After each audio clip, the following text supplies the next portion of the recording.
Now, point spacing, or nominal point spacing, is one of those things that is, I don't think I've seen a project spec where that hasn't been part of the criteria. It's obviously important.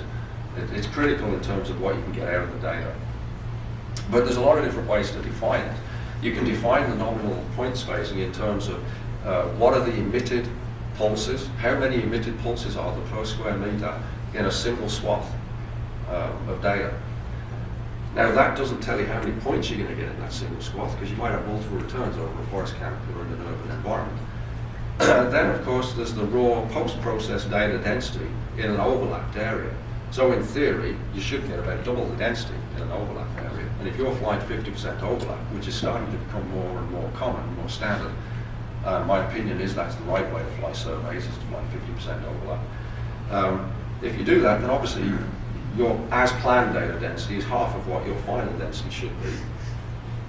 Then of course there's the ground classified data density. So after you've stripped away all of the noise in the data, after you've taken away the vegetation canopy, what is your expectation in terms of ground hits, the proportion of data that you want at the ground? And then the other thing to think about there is, well, you're probably not going to get that over 100% of your survey area. So if you require 1 hit per square meter in your ground classified data, over how much of your survey area is it reasonable not to hit that target? Because, for example, maybe you've got really dense canopy. If you say you want it 100%, if you want it everywhere, well, that's probably not going to happen. But if you hold the service provider to such a rigid specification, you might end up unhappy because you're just not going to get that 100%. So you've got to think to yourself, okay, if I want that 1 hit per square meter, is it okay if I only get it over 90% of my survey area, or 50% or whatever? You've got to think about those acceptable tolerances. Now, why is point spacing important? Well, obviously because it controls your ability to map certain features. As Nicholas just illustrated, it makes the difference being able to observe the metrics on a single tree or being limited to plot level or stand level analyses in a forestry context. Another example, as you can see on the slide, is your ability to map the extents of buildings. Or another example would be break lines, your ability to accurately position break lines in the landscape.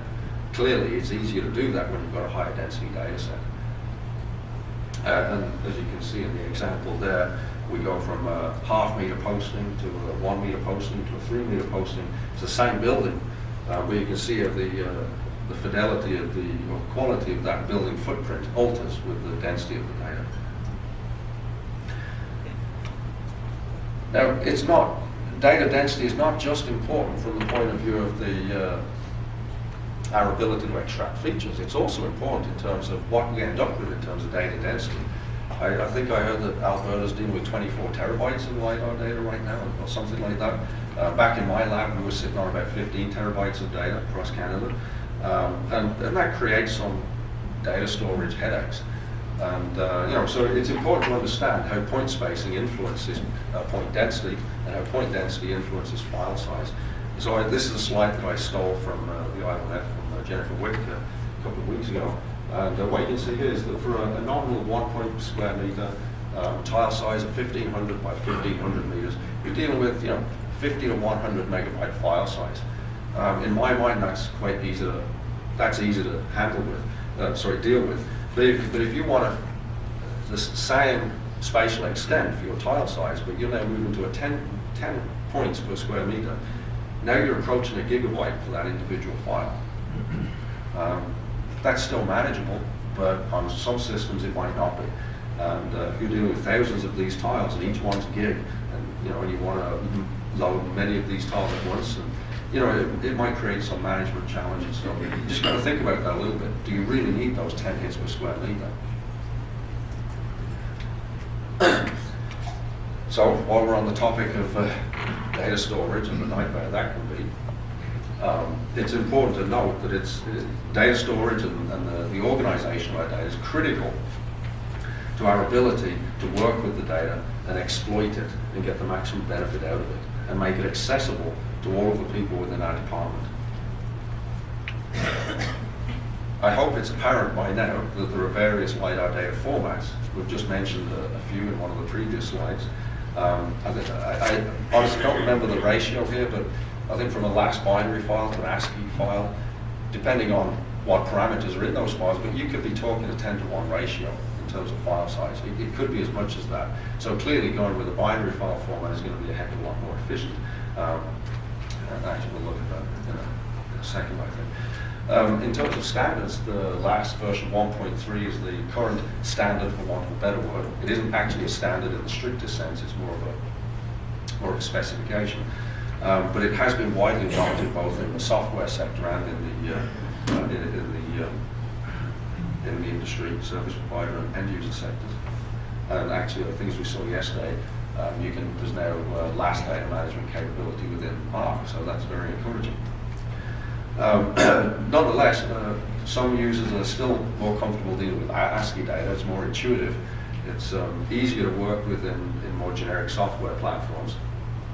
But it suffers size problems, speed problems, limited in terms of data attributes, and very often there's no embedded metadata. That's one of the good things about having a binary format with a file header, is that you can embed a fair amount of metadata within that.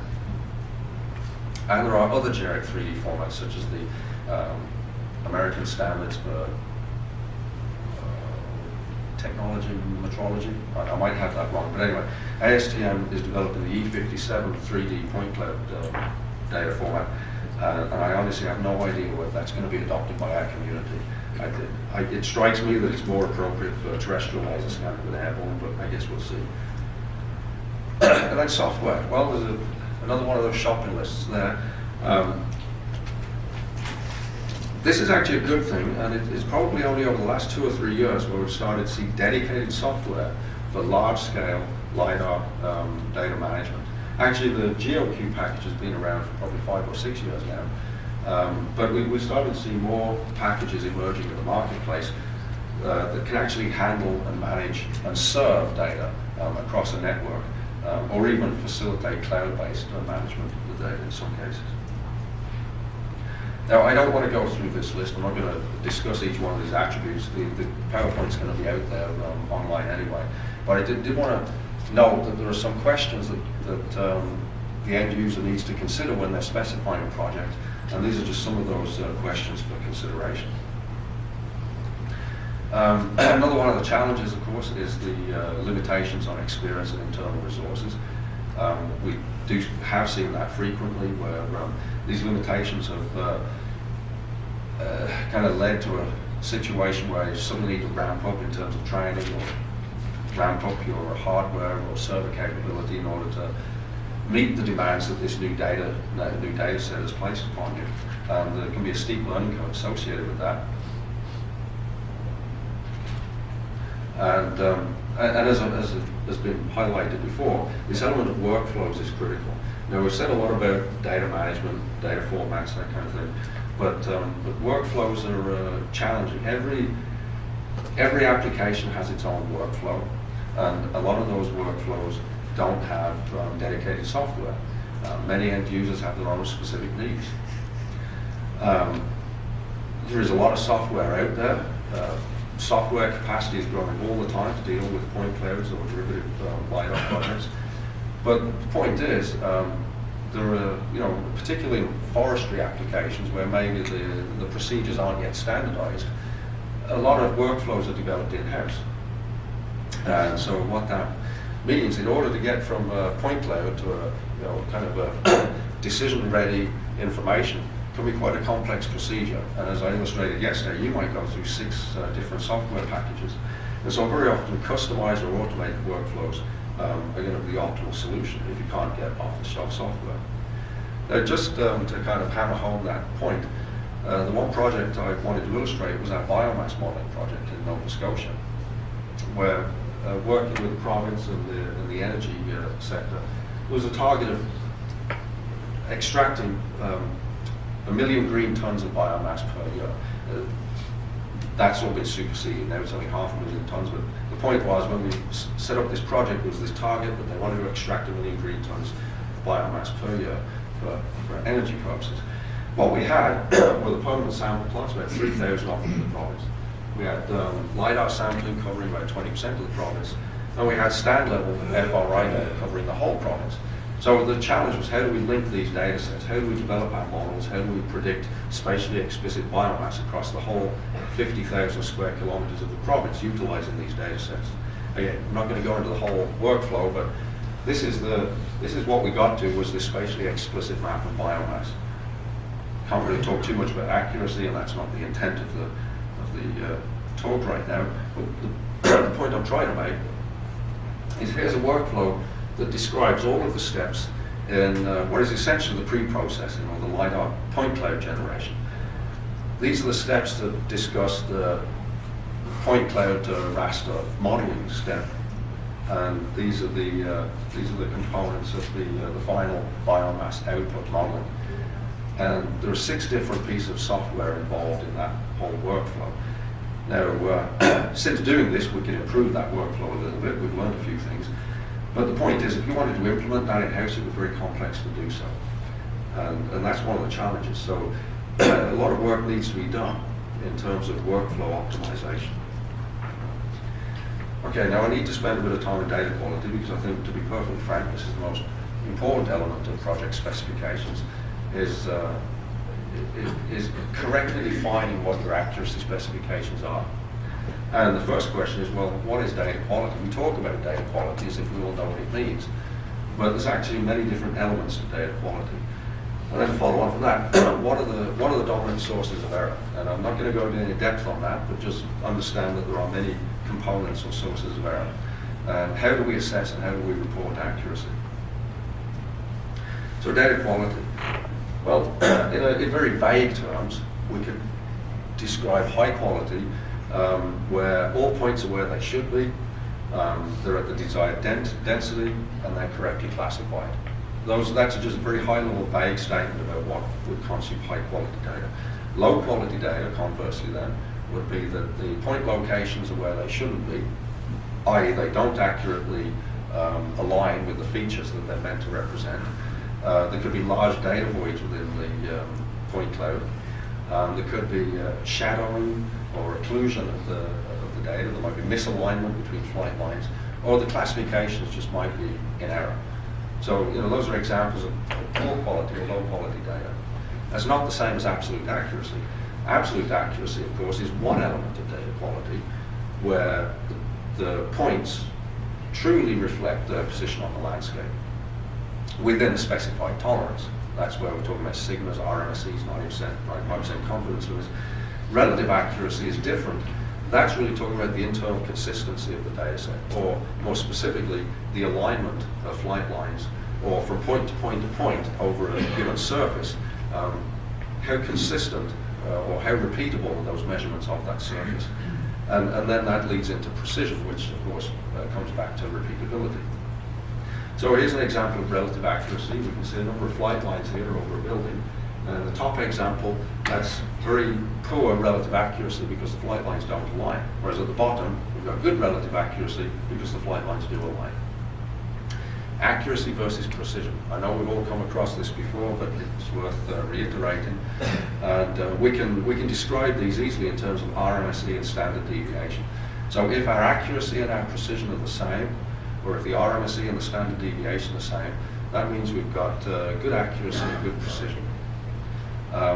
But we can have a high precision, as in the top example, but if there's a bias, we'll get a low RMSE. So we've got low accuracy data, but high precision data.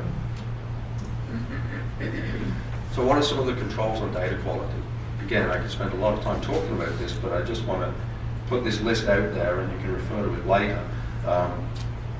One of them, of course, would be GPS and the way the flight was configured. In this graphically, what you can see is one survey area, but I think we've got, 5 different surveys. And because of clouds and other challenges at the time, you can see that some of those flight lines are inserted in between other flight lines. And when you put a project together like that, it creates a little bit of a challenge in terms of data processing, and a little bit more care is needed in terms of making sure that the data are correctly aligned. That's one example. But in terms, as well as hardware and data collection challenges, there's also the environmental influences. Tides, foliage, snow, what are the conditions on the ground? If it's very, very wet on the ground, for example, particularly beneath a canopy, If you've got saturated ground beneath the canopy, you're not going to get as many returns as you otherwise would if the ground was dry. So, flying right after a rainstorm, for example, might not be the best thing to do if you want to get the best results below ground classification of the forested area. And many other environmental concerns. Survey settings. I mentioned this, or hinted at this earlier. If you change the pulse repetition frequency, or if you change the altitude, or if you change the beam divergence, or the footprint on the ground, all of these things influence data quality.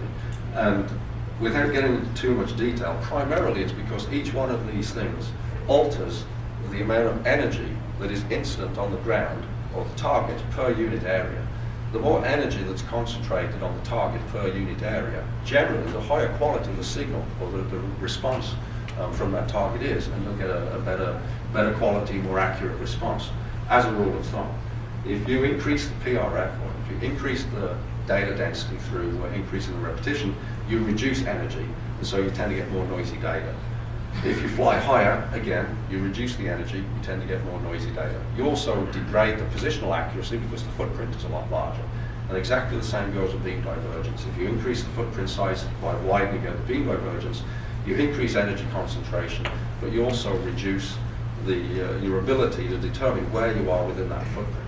So accuracy degrades in all of those cases.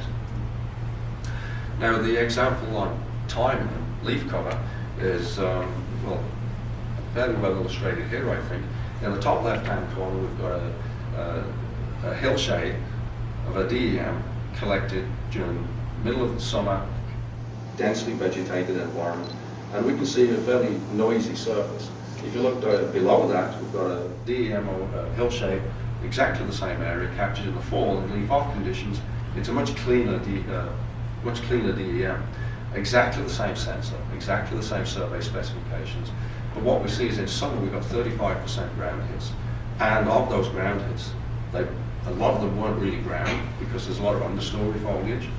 But in the fall, we got 70% ground hits, and of those 70% ground hits, most of them probably were truly ground hits. So if you subtract the two, you can see that we've got errors there of up to and exceeding a meter in places because of the foliage cover and the percentage of returns at ground level. So timing and foliage cover has a fundamental, important influence to data accuracy.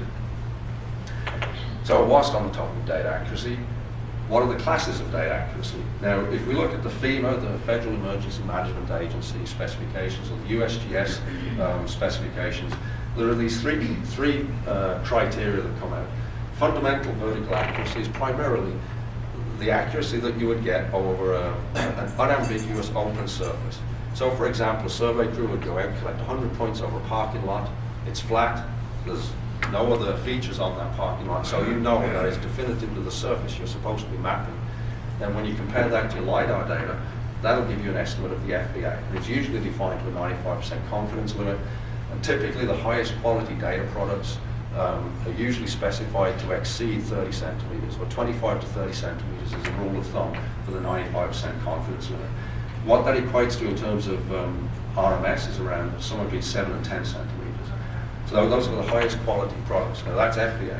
SVA, or supplemental vertical accuracy, collected the same kind of way, but that's for the other types of land covers that you would have in your survey area, but they're not this ideal type of surface. So these are vegetated, they're hill slopes, they're, kind of noisy environments. You do not expect to get the same level of accuracy over those surfaces, but still you might want to know what type of accuracy you are capturing over those surfaces. And the important thing here is that when you put out a specification for SVA, you might want to stratify your landscape into, 3, 5, 10 different land covers that accurately represent the variation in your landscape. And then you want to specify that you have enough samples within each one to accurately represent the weighting of those different landscape proportions. And there's a bit of a art and science in doing that in itself. Consolidated vertical accuracy is just lumping it all together. So for your entire area of interest, what is the general level of accuracy that you get given this variability in land cover? So those are three very useful and important definitions of accuracy that can really help you understand how good your data are within your entire area of interest. And those are things you do see in project specifications now. Okay, so flat terrain, this is ideal for FVA assessment. You know, the pulse encounters the ground surface, there's no ambiguity about that. Slope terrain, on the other hand, the footprint is smeared over that slope. And so even without any kind of vegetation cover, you've already amplified your uncertainty, because you could be anywhere. You know, if it's a 45-degree slope and you've got a 1 meter footprint, you know, you could be anywhere within that 1 meter. So you can't expect a 7 centimeter accuracy on a 45-degree slope, which is not going to happen.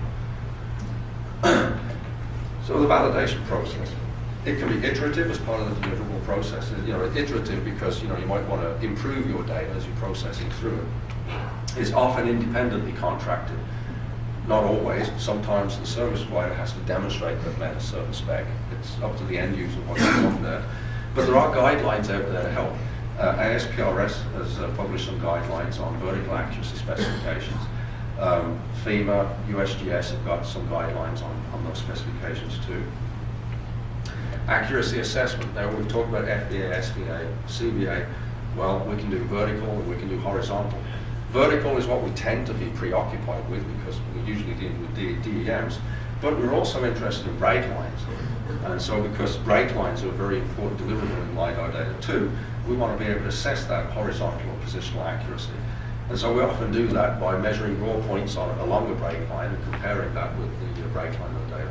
Or we'll obtain building vertices and again compare that with the break lines of the data. Strictly speaking, this is not an example of SVA, but it's what an SVA stratification could look like.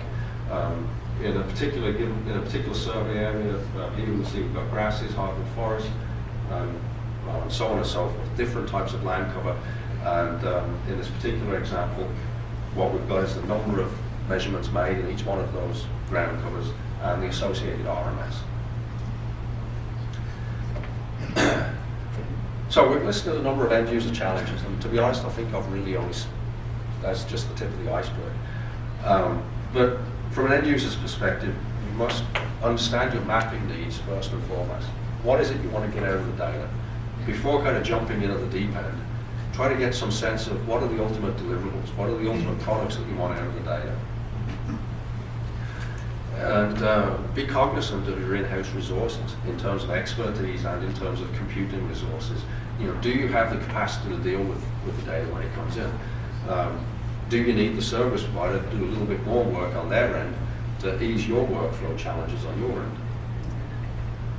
Appreciate the technical capabilities and limitations of LIDAR systems, operations, and data. I think that's an important one because 10, 15 years ago, I think the technology was oversold a little bit.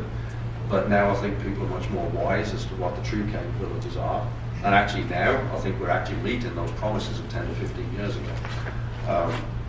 But as an end user, you need to be cognizant of what those limitations are.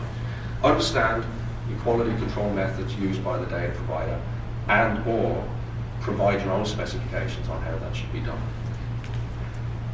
And where possible, adopt independent ground truth. Define an appropriate accuracy specification for your project. And that leads us into standards and guidelines. Now, and this bit's kind of dry, and I only have 2 or 3 minutes left anyway, so I'm going to go through this pretty quickly. There are a number of agencies out there that have developed guidelines, and you can see the logos there. And so this presentation will be online, so you'll be able to check these links. But there are a number of specs there. Now, but the important thing to get out of this is these specs don't all do the same thing.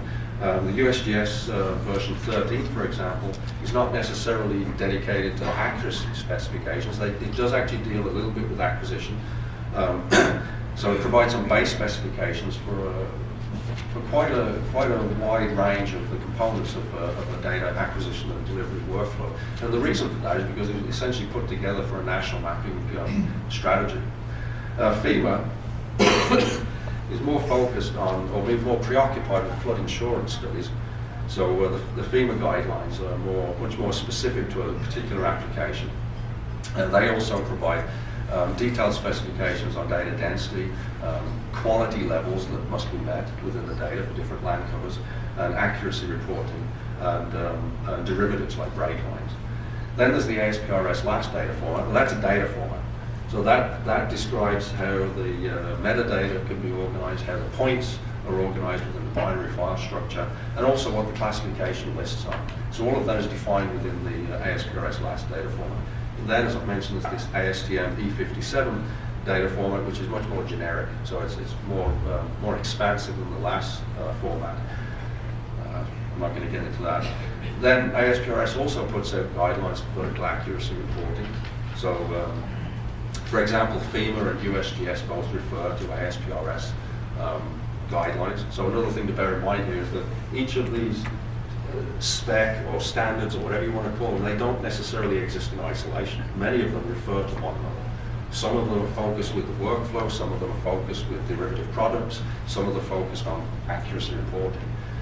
It depends on what your needs are as to which one of these specs would most you could use as a template and then evolve to your own needs.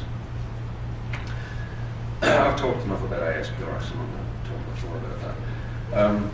One of the specs that's starting to gain a lot of traction, of course, is this USGS version 13 specification. I'm no expert on this, but it does seem to be gaining a lot of popularity. So FEMA have adopted this as part of their latest specification. And it is quite all-encompassing. It covers a lot of elements of the overall LIDAR data acquisition and reporting workflow, so it's very useful in that regard. But it's also generic, so it's not application-specific, unlike FEMA. So from an end user's point of view, you might want to take something like the USGS spec and say, okay, this provides a useful guide, but we need a little bit more specification in particular areas for our own particular needs. And so this is essentially where I would conclude in terms of what are the kinds of parameters that you might want to specify in a project specification document. I'm not going to read through them all, because as I've said, if you are truly interested in those bullet points, you probably don't want me to talk about each one right now. You probably want to go away and think about this a little bit. But that's a list of some of the common specs. If you consolidate all of these documents and look at them and look at the important components, that's generally what kind of shakes out. Those are the kind of things that you want to think about as an end user, and you want to apply some kind of criteria associated with each one of those specifications. Okay, so here's my plug.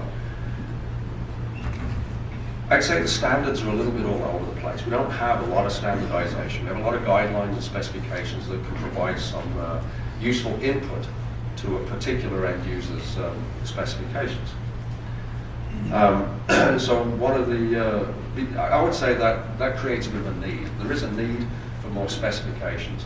There's a need for guidelines, there's a need for standards, there's a need for the associated certifications, so that we can be assured that service providers, end users, personnel have the necessary knowledge and experience in order to adhere to those specifications.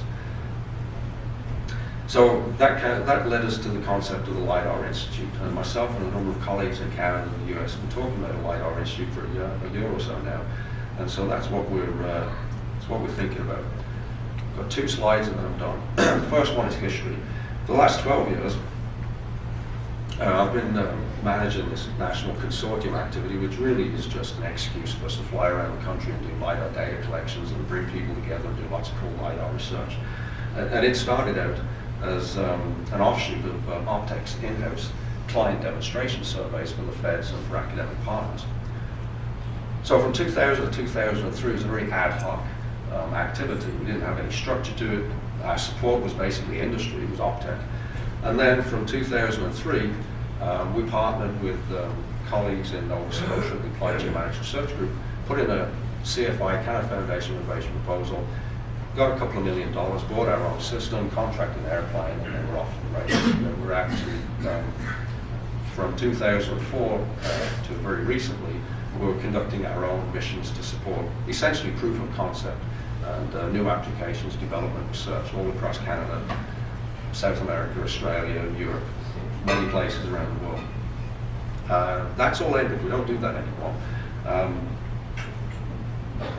And I think the need for that is in some ways reduced. But anyway, I won't get into the politics associated with that. But in a nutshell, we've supported over 100 missions around the world. And so now, where do we move from here? We've identified that one of the biggest needs in the community is well, I'll go back to my very first slide. standards, guidelines, certifications. That can help with communication between service providers and stakeholders and users. It can help guide curriculum and training, and applied research feeds into that. But how can we do that? You know, everybody's kind of dealing with their own challenges. How can we do that from a big picture level? So that led us to this concept of the LIDAR Institute. So in the past, we've focused on supporting new applications research, and the stakeholder community that we've worked with or engaged has primarily been academic. I've been academic myself, clearly worked with your buddies primarily, I guess. But we have also done a lot of work with government, provincial and federal and municipal, and to a much lesser extent industry. As we move forwards, what we're working on now is a proposal to meet much broader community needs. We're not focusing on applied research or on leveraging various elements of the community so that we can get cost-effective data out there. Now we want to work on operational LIDAR training and society certification. This is something we've been talking about in the Canadian Remote Sensing Society for the last couple of years now. For one reason or another, we haven't done that yet, but in the next 12 months, we hope to be moving ahead with that.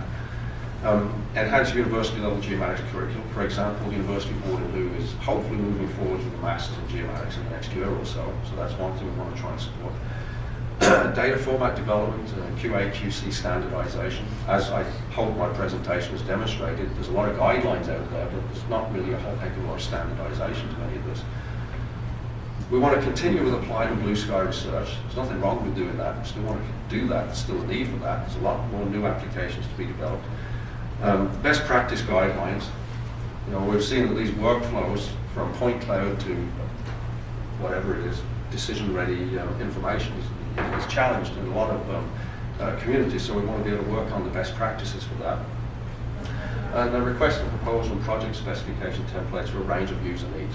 Okay, FEMA's got a great document, but that's only great if you're interested in flood insurance. If you want to do forestry, which document do you go to? You know, I mean, there isn't necessarily a standard guideline out there. So this isn't just a Canadian thing. We've got some US colleagues also working on this. And the plan might be a little bit optimistic, but the plan is to have some kind of an institute in place for the next 12 months. So I'll leave it at no, I won't leave it at that. I know I'm out of time, so I'm just going to leave those concluding remarks up there. So the presentation will be online, and you can download this and refer to this. It is a fairly dry topic. Standards and guidelines is not the most fun thing to talk about. If you are interested in it, I urge you download the presentation and then bug me over email later on with questions or something like that. And thanks for not falling asleep.